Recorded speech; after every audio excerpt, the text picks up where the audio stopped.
welcome to Baseball Biz on Deck. Mr. Matt Germain is here, and I'm Mark Carbett, and we're having a rollicking good time here in Tampa. All I gotta say is I'm glad the Rays aren't playing here today. I looked out the window here a few moments ago, Matt, and it was a sheet of rain across the lake. I could barely see 10 feet out beyond the screen, and it is just a mess. Lightning striking everywhere and all that. I don't know, you guys could probably use a little bit of the rain, but nothing as extreme as some of this. Yeah, I mean we're about as dry as you can get, Mark. I think we've had I think it's under 2 millimeters of rain since the beginning of July. So yeah, we'll take a bucket full for sure. Oh, bucketful. That's a good phrase. I tell you what, man, it has been interesting, Matt.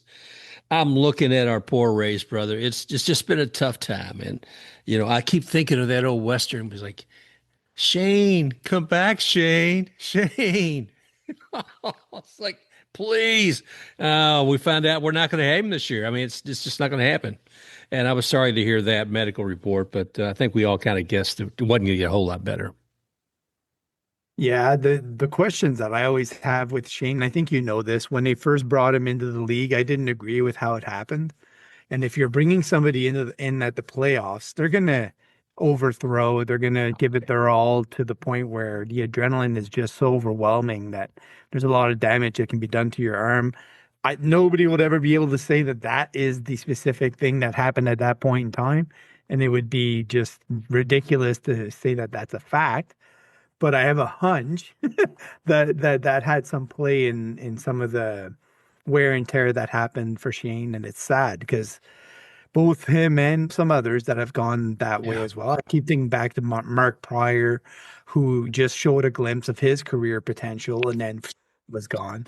I hope that Shane doesn't go that route and is able to come back from this surgery and whatever procedure it is they're doing. I don't think it's something that happens often. Like we don't have much data on this Right. kind of issues. So he's in the realm of his own, basically, and will set the standard in some of the rehab that he does. So they'll be patient with him. I will say that they have some arms in AAA that are giving us some hope because Forrest Whitley and that Brian Van Belle, are showing that there's other arms in the repertoire to kind of lean on if Shane is out for even some parts of next year. I wish him all the best, and I hope he comes back strong and healthy. Oh, I hear that, brother. Yeah, it's and I do get concerned too, like you were saying, when you see a young player come up toward the postseason, toward the end, and it's like, guess what? Everything is weighed on you at this point. The expectation is so high, and we're either to get to the World Series or not, all depending on what you do today on the mound. Mhm. And that is just so much pressure. I I gotta tell you, man, I've watched a little bit of the Little League World Series. We're coming up to it right now, and I see that on those young players out there. Lake Mary here in Florida, who won the World Series last year, they came up just short of winning their division this year and heading up to Williamsport. I watched the last inning of that game, and that young pitcher, he was committed. You can see that of all those players. I hope they enjoy the game as much as they're committed to it. Is the one part I hope for youth. But you see that intensity, and I'm thinking, well, how has this pushed this team all the way along? And as youngsters, how are they able to adapt? Last year, if you won the World Series of Little League, and then this year, you've got to get back up to the top. There's got to be a pressure to the defending champion, and it's tough, but it's going to be a very, very interesting World Series of Little League. So I'm going to go up and see some of it next week with my brother. So it should be a lot of fun. That sounds like a hoot, Mark. I wish I could go with you. It's the energy you just want to bottle up at those tournaments, and even the parents, the crowds, everybody's cheering everybody on. There doesn't seem to be, the rivalry animosity when the other team does well. It's more or less like, oh well, look what they were able to accomplish, sort of thing. Like it's great. Like I love the mojo there is infectious, and I wish that the minors were like that all the time as well. But the tournament's great. Hopefully it continues to grow and the kids have a lot of fun. Yeah, I'm looking back to it, the history of the game, and was Marie Pepe. She was the first woman little leaguer to come into it. They had to actually file a case because the opposing team said, "No, you can't have her in there." But so she was a leader for that. Monet Davis, an amazing young woman in baseball. I think she's going to be probably part of that women's professional baseball league. Let's see what I got here on Monet. I mean, it was amazing to see what she achieved too, as a young player, and it was doing more now as well. But it is, and then we got Kevin Cash. Okay, completely twist somewhere else. You look at Major League Baseball players from Tampa who've been to the Little League World Series. Gary Sheffield with Belmont Heights when he was there, and it's amazing when you see players that have come up through the system, and that sometimes the Little League is part of that growth, if you will, as a player. Do you think that there's a international Little League World Series to be had at some point, or is that reaching too far? No, I don't think it's reaching too far. I mean, there's going to be some international teams coming in on this, but so I am looking forward to seeing that. But what else? I mean, we've got the WB World Baseball. I never want to get the C right. The World Baseball Classic? Yeah. Thank you. I want to call it a conference every time. I don't know why. World Baseball Classic. I mean, we got that. Just do the same model. Sure, we'll take that down to kids who are in seventh and eighth grade. I don't know. Maybe not. Yeah, my thought is always the more you can get great players to rub shoulders all the way through the process, then the Yeah. better off they are for it. So there's a reason why there's so many leaguers' sons in the majors, right? Because they do get to be around it all the time, and the more often you're able to grab that information, the better it is. But I'm thinking like I don't think you can make it part of the actual WBC, but it could be a precursor to it. Yeah. Like, let's say that you have, I don't know, like the month prior, which I don't know if it works even weather-wise, to be honest, in a lot of cases.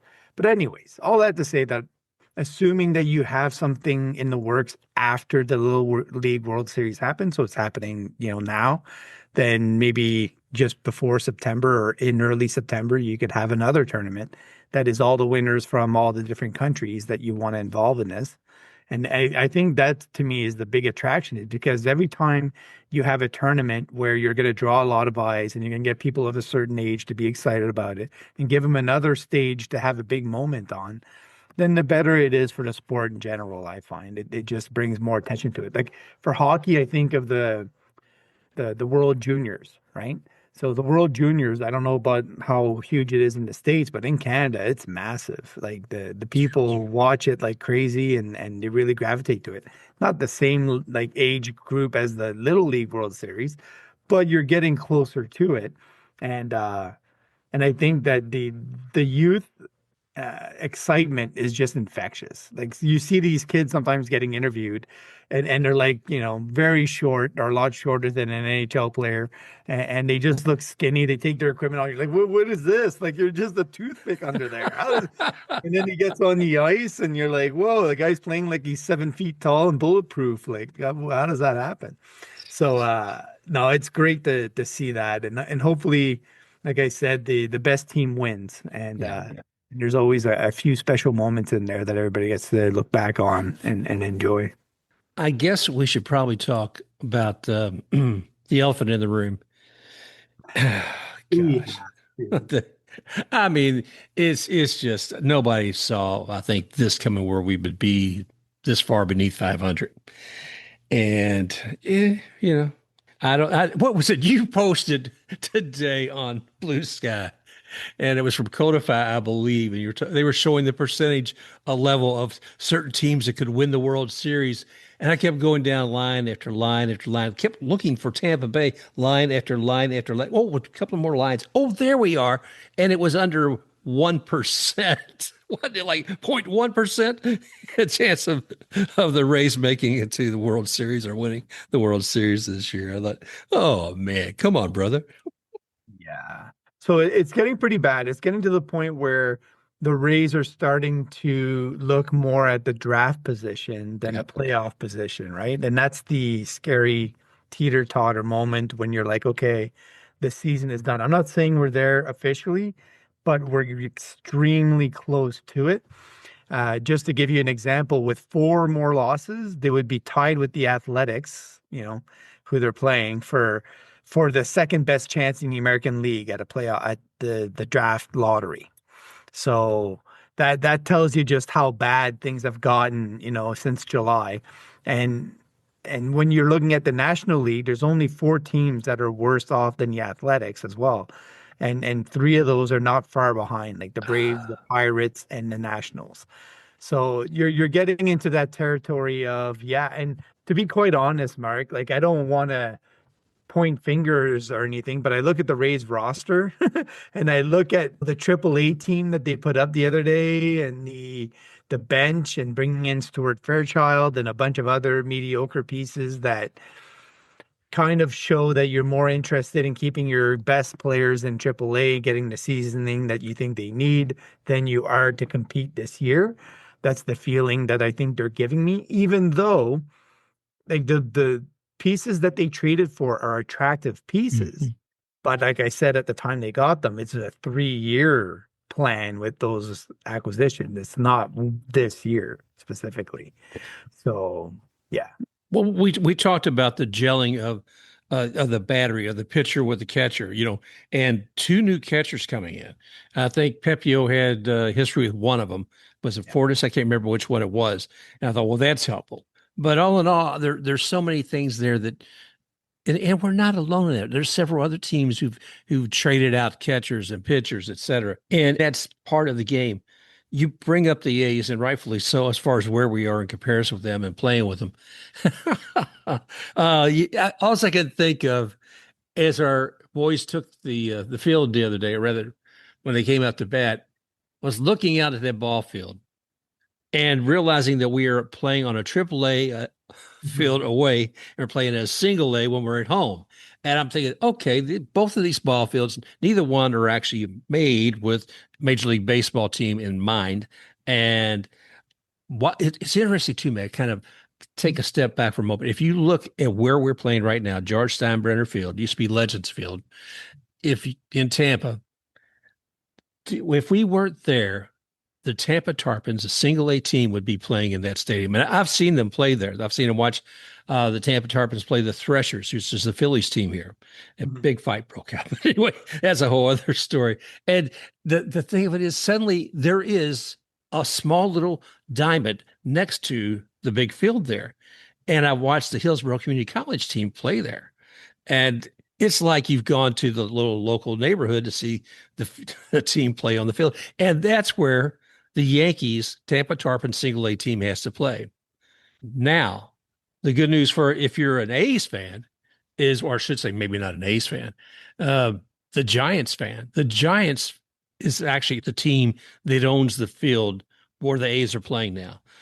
But it's set up that it's the Giants AAA team's field, and the Giants are, I guess, alternating days with the A's playing at home. So they don't have, like our good friends of the Rays, but over 3,000 different pieces of branding that they put up inside the Yankees Legends Field or George Steinbrenner Field. And I can only think of what they would try to do as far as branding for the A's in, a Giants AAA team's field. It's got to be insane. Yeah, the Giants are making out like bandits, to be quite honest, Mark, because now they own the Bay completely, right? They Yep. they they kind of adopted a much larger territory than it would otherwise have, and they get the benefit of having the A's, and who knows how much they're charging them. So it's a double whammy in that front. But that just shows you the power of Las Vegas and the pull that it had on the owner of the A's. So he's not crying foul whatsoever. He's going to get, everything that he's wishing and hoping for in Vegas once it's all built and said and done. That's a city that I think was underrated as a potential destination, and the NHL sort of opened everybody's eyes that it was doable and there was nothing to be scared of, basically, in terms of having the players there so far. And the baseball is always a little bit of a laggard when it comes to innovation and of certain types. But getting to Vegas definitely was the right call. I think you had to get in there, especially right now with the way things are. And I think it's going to open up, like I said, the territory for the Giants to really become a much bigger enterprise overall. And the same thing for the A's. They never could have grown to the level they would, you know, in Oakland. So to see them in Vegas makes a lot of sense. That's also why I think Utah is an automatic shoe-in when they look to expand. Mm. To me, there's no it just makes so sense for travel wise to help out the Mariners, to help out the Rockies, to have more of a Central America presence. Even the Northern Canadian, Northern Canadian, the Southern Canadians provinces being able to go down there and watch some games in the middle of the country. It'll be a big draw in all areas. So again, you had hockey lead the way once again in Utah. So it seems to me like it's a tit for tat. Like the hockey goes in first, then baseball follows. So that in mind, is Nashville going to be next after that? When you have the Predators in mind. I've been wondering about the expansion all along. I know Rob Manfred wants to make sure that's one piece of the puzzle he has done, before he steps down, I think, from the mantle. So I don't know. I've wondered about that. I've wondered about Vancouver, all from the different possibilities there to Utah. Some were even talking about Nashville, and it's like, I don't know about Nashville, but right now we'll work with the team we have at the moment. We may have a new owner. I still don't think things set completely on that just yet. Let's see what else is going on, my friend. Trying to So think. Go ahead. the one thing that I wanted to mention as well is that, the Rays are you're talking about the standings, you're talking about the draft pick, and they had a pretty good, everybody seemed to assess their draft as being really good in June. In fact, I think most outlets had them, in the top three coming out of the draft as to having done the most, right? So it puzzles me a lot when I see MLB Pipeline rank them second when the season started, right? And then now they're 10th all of a sudden. But wait a minute. So you rank them second, and then they had the top three draft, after the fact. And now you're telling me they're 10th? Like, and this is where this whole prospect ranking thing starts to, mean a lot less because there's a lot of guys that are being discredited, overlooked, sort of, if you're not a name we followed before, we're not going to follow you until you really, really, really, really, really, really, really prove it. And so it's just, it's one of those, it's the first time I think I've sat there and I haven't agreed with any of the rankings. Like Baseball America, MLB Pipeline. I think that there's a lot of people that are gravitating to the hottest players of the moment and dropping everybody way too fast. That was a top end prospect before. So, anyways, it's interesting to look at that because today or yesterday, the Rays promoted a couple of their draft prospects. So Brendan Summerhill and also Quinn Irons is in Charleston right now. They're both manning the corners in the outfield. And Brendan Summerhill hit his first double as a pro. So that's great to see. And then Quinn Irons also has a hit. But they ended up taking the spots of a couple of Latin American players that were released and one that was promoted. So Angel Mateo was promoted to A plus level. So he's going to be playing now in the playoffs that are coming up later on next month.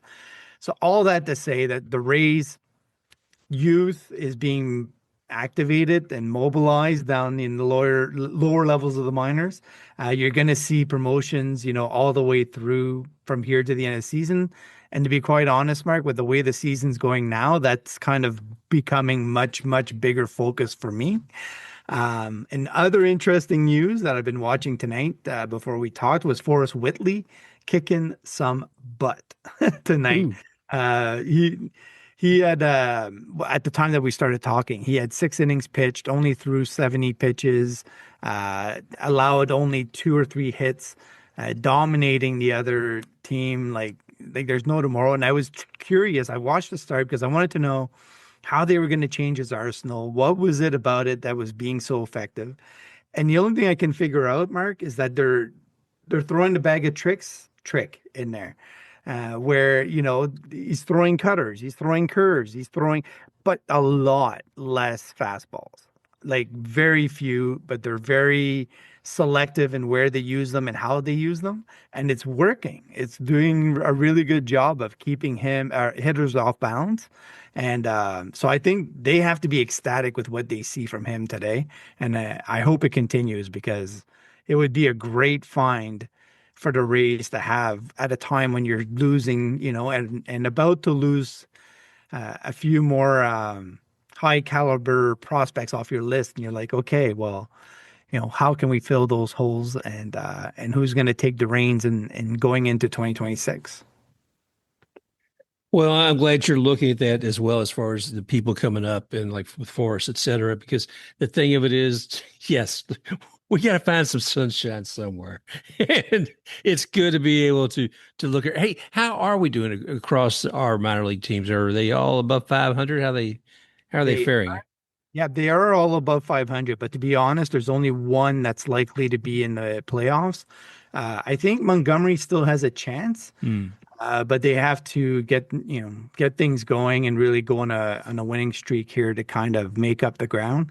I think they're about 4 to 5 games back of the people that are in front of them, and they need to win basically the division in order to make it into the playoffs because it's the first place person from the first half playing the first place from second half.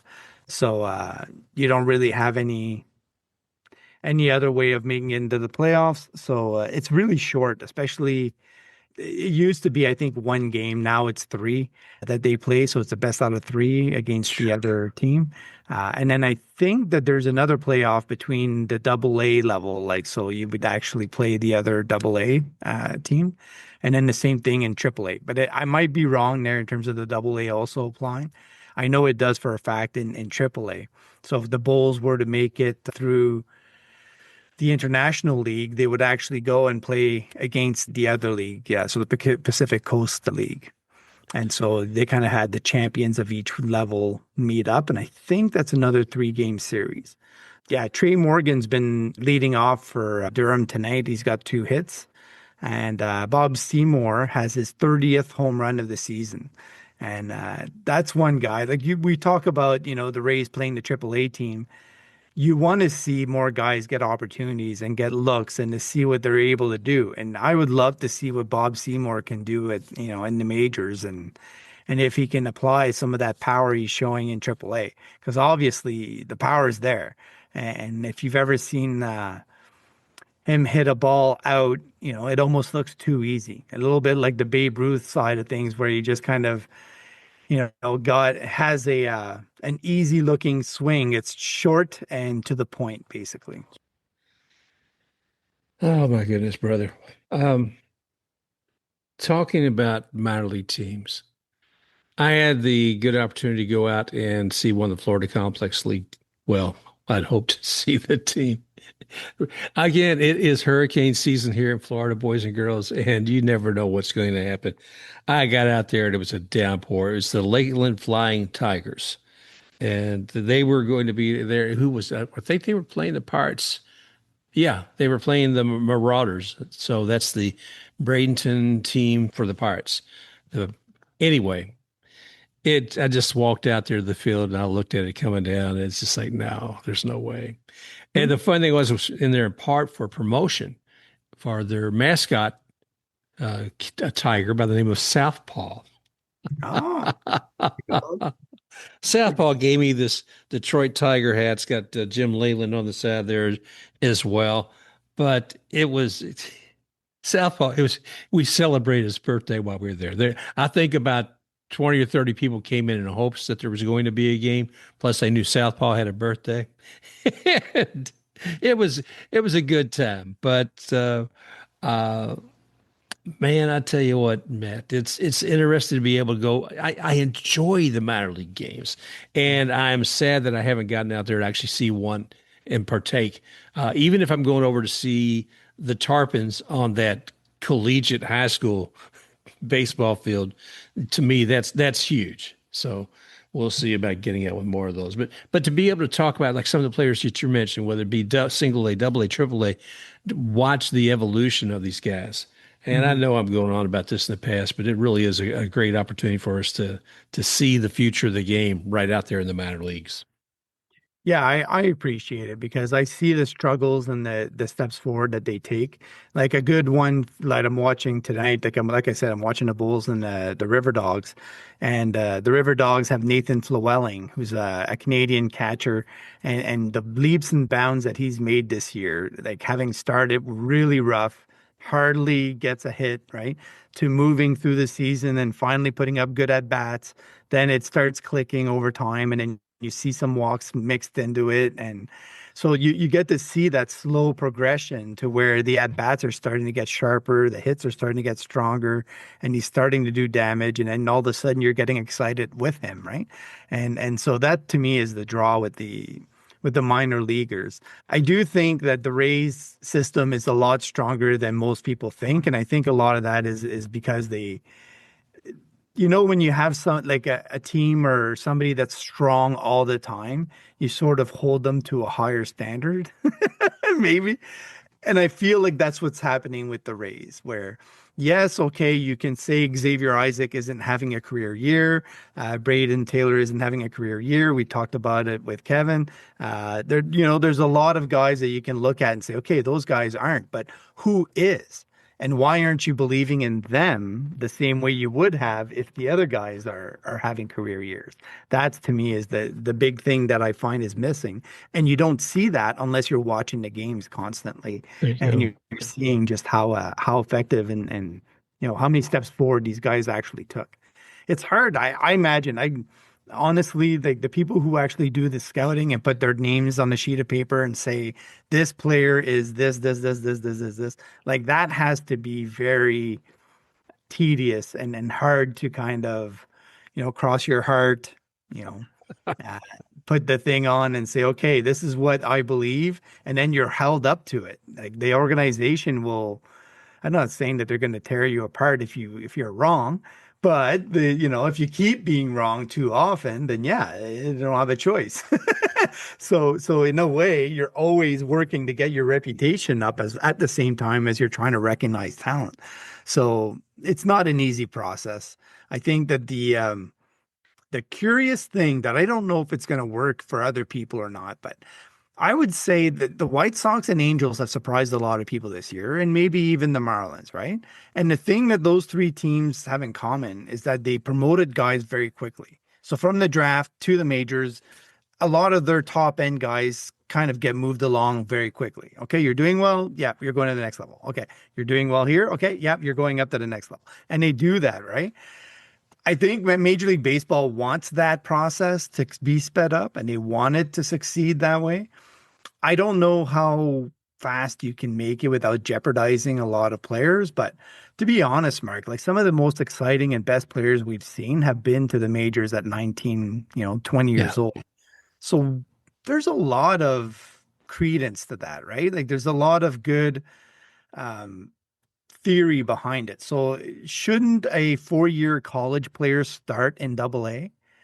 Like, why is Brendan Summerhill starting with the River Dogs right now? He's got 2 hits tonight. Looks like he's tearing the cover off the ball. And but what is he learning really? Just to dominate A ball pitching? Like, because Yeah. he's seeing better? Like, I don't understand that. Like, to me, he was an A plus at least player and maybe even double A. But I'm not the one that's giving him the signing bonus. That's No, but as a general rule, I would think if you're looking at somebody with 4 years of collegiate baseball and if they're ain't damn good at all, why wouldn't you put them at double A to start off with? I think you're on the money there. You're talking about bringing them up young. The other thing too is that gives if their strength, their youth, their energy is going to be stronger. And if I can get that as an owner earlier on, before arbitration, before free agency, why wouldn't I? Yeah. Uh, the thing of it is that what does that do to longevity to baseball players' careers overall? Those who are spectacular will maintain, but many others may not.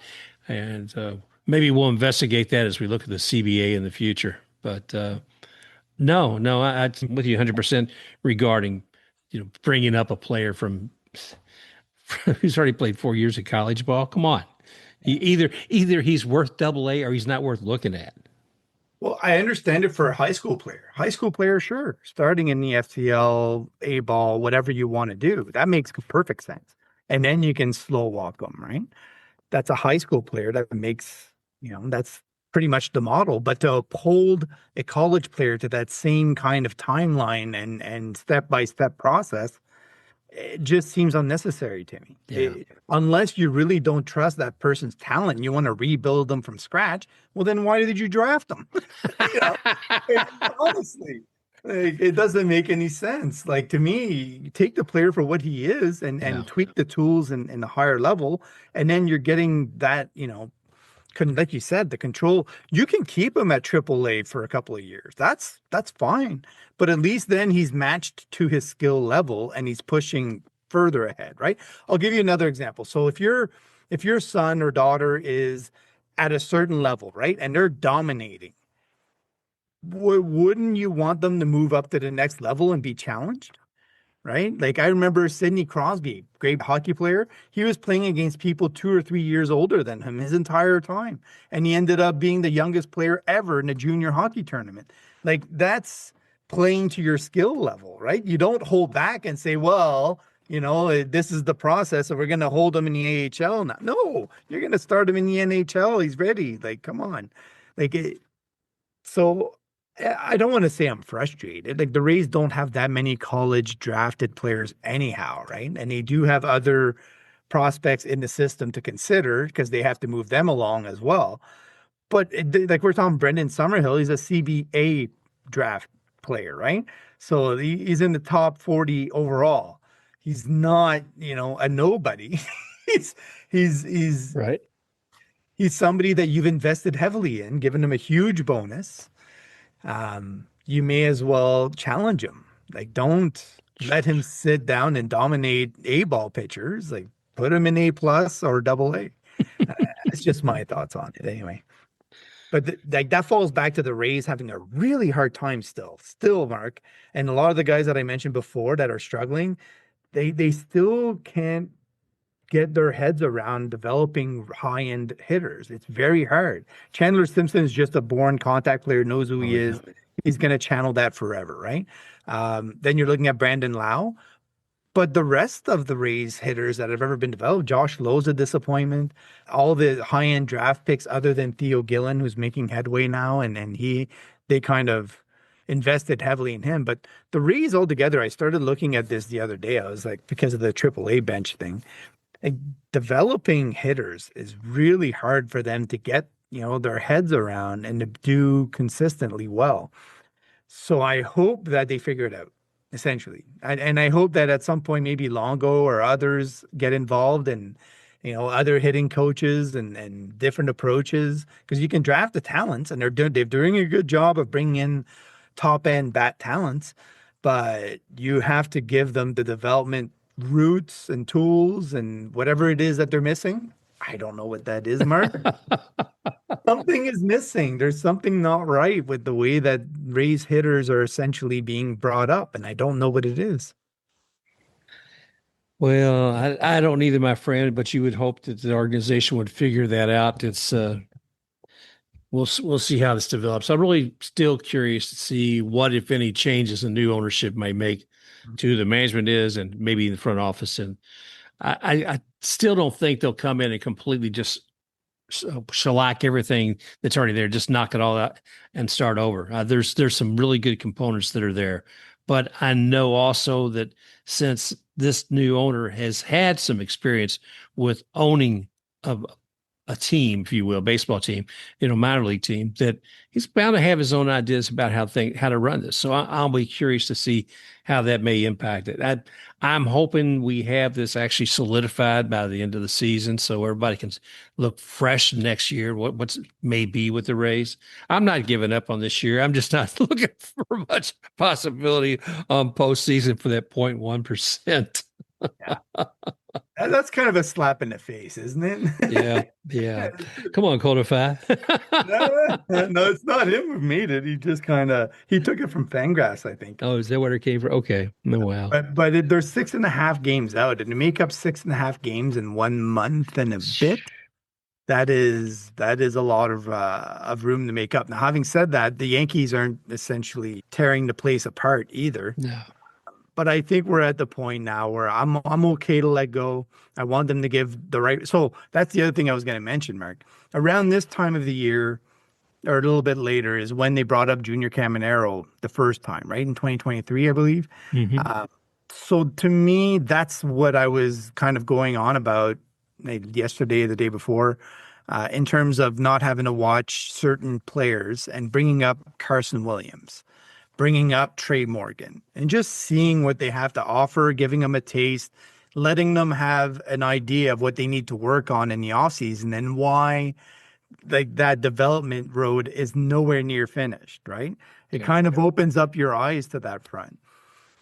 It's too bad that that's the other thing I was going to mention, that the Rays don't send more of their drafted players to the ABL or to winter leagues. And I think that when we look at the hitters the Rays have developed best, they are Latin American players and they are ones who played winter ball.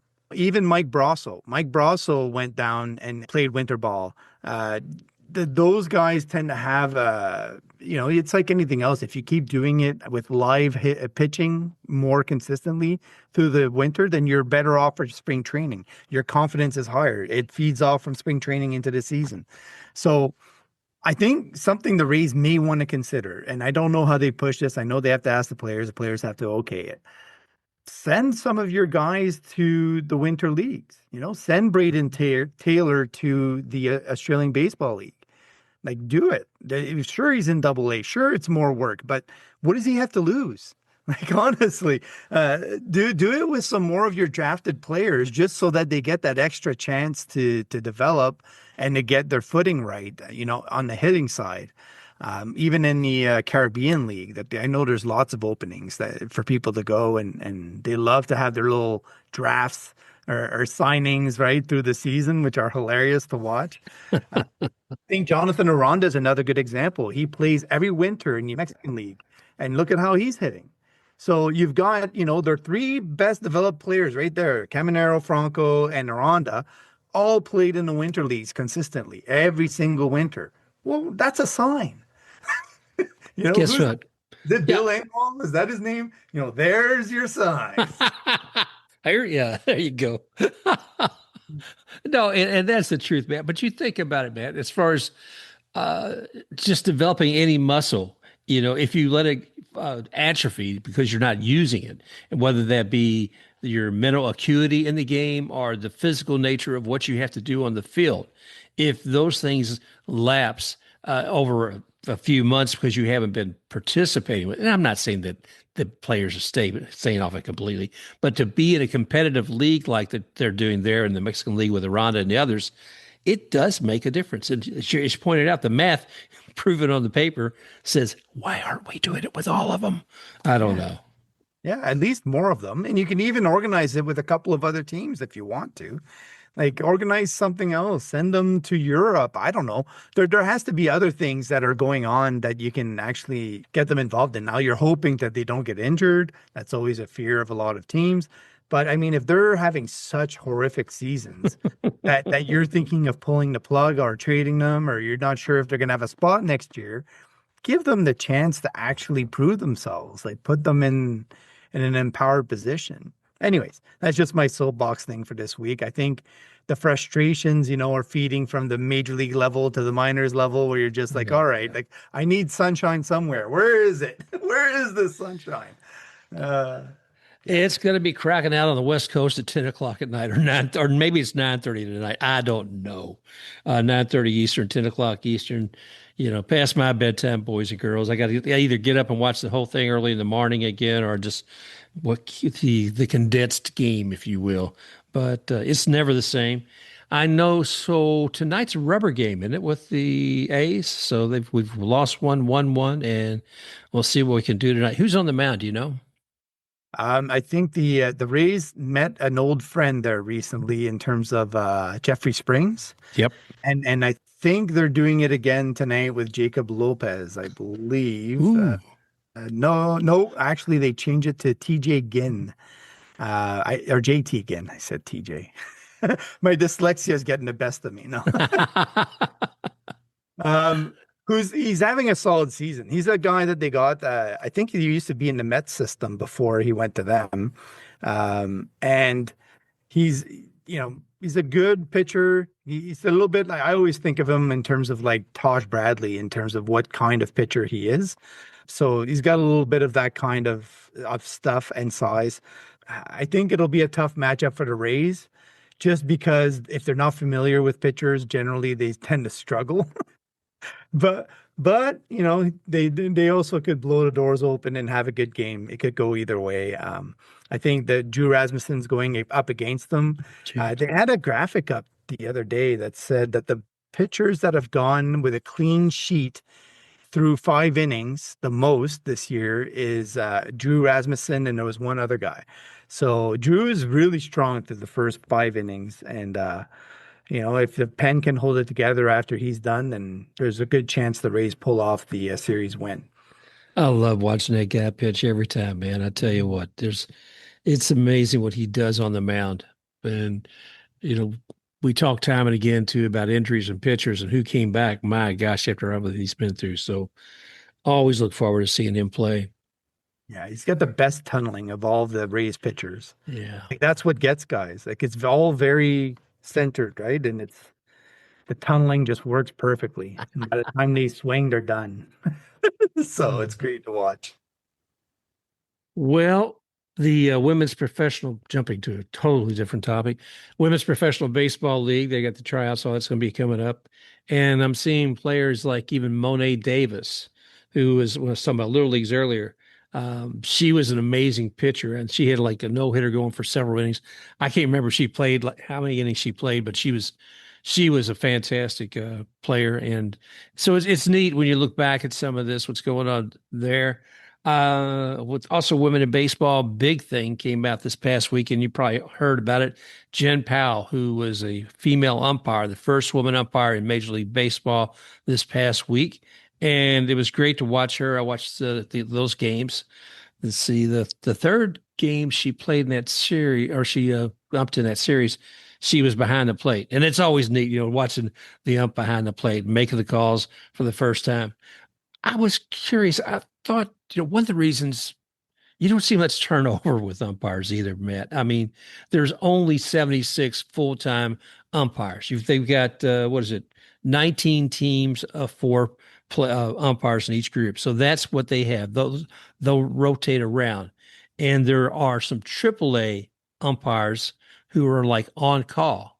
And that's what Jen Powell is. Unfortunately, she's not a permanent umpire at this point.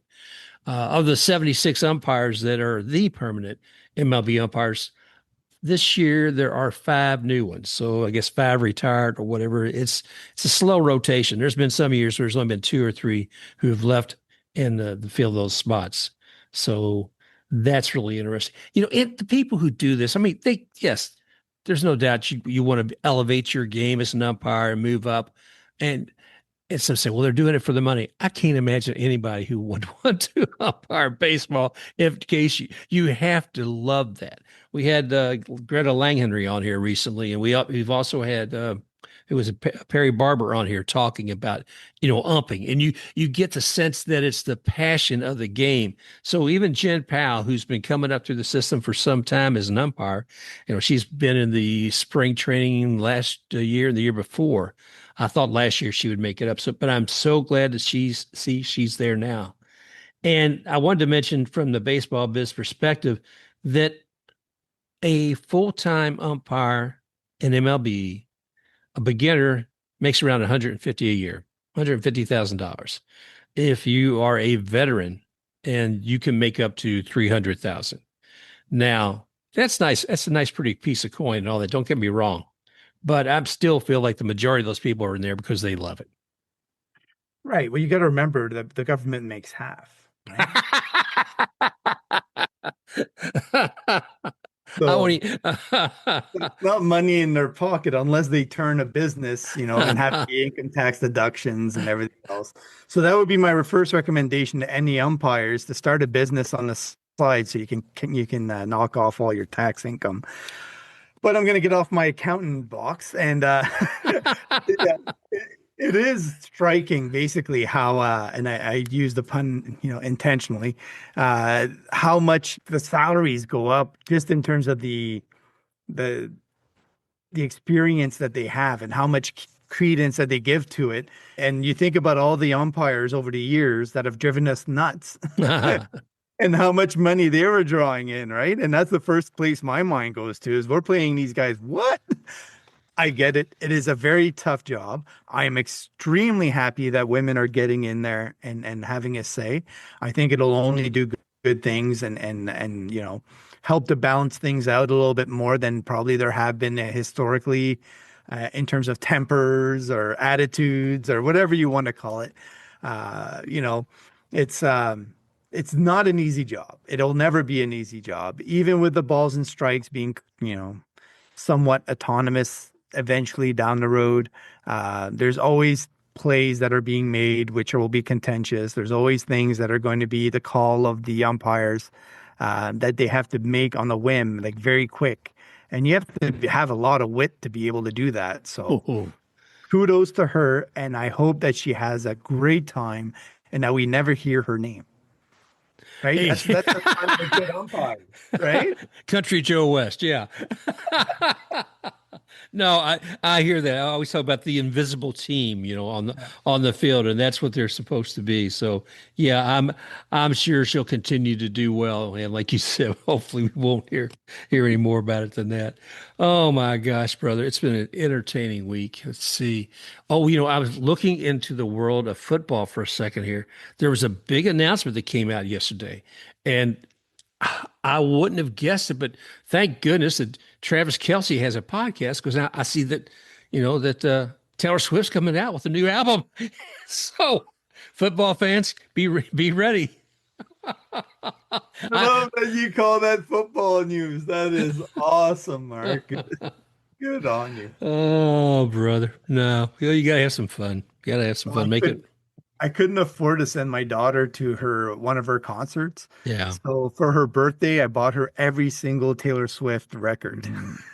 So I went old school, but it was new school at the same time, and she appreciated it. It was hilarious because she just got like a bunch of, obviously record gifts on her lap, and she's opening them one at a time, and all her friends are in a circle, and they're all screaming the album's name every time she opens up a new. I Pretty funny. love it. Yeah. Oh, all right, Swifties. We hope you're enjoying this show. Any other nuggets we need to make sure we share today, Matt? No, I just, like you said before, I think you mentioned quickly, like I want some resolution in terms of the ownership and the stadium Yeah. parts of the Rays. I don't know what the hurricane season is going to bring to the quote unquote renovated Trop.